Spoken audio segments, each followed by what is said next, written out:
It was a disappointing week for equities with the single biggest daily loss of the year as investors focused more on growing concerns with Europe's weak growth versus corporate earnings and economic news.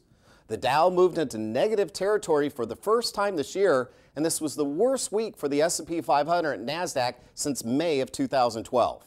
The Dow closed down nearly 3% for the week to settle at 16,544.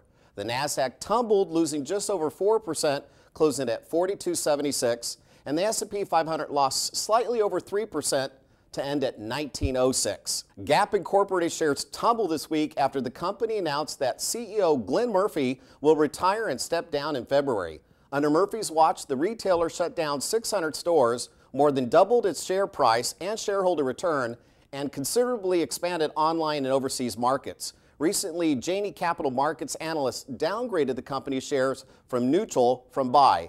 Gap Inc. lost over 13% and closed at $36.34 a share.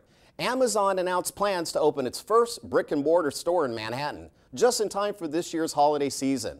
The experimental store will operate as a small warehouse holding limited inventory. The store may also host tech showcases for items such as Kindle e-readers, Fire iPhones, and Fire TVs. A New York customer may order an online item and then pick it up that very same day. That's your market report for the week. I'm Hearon. Have a great weekend.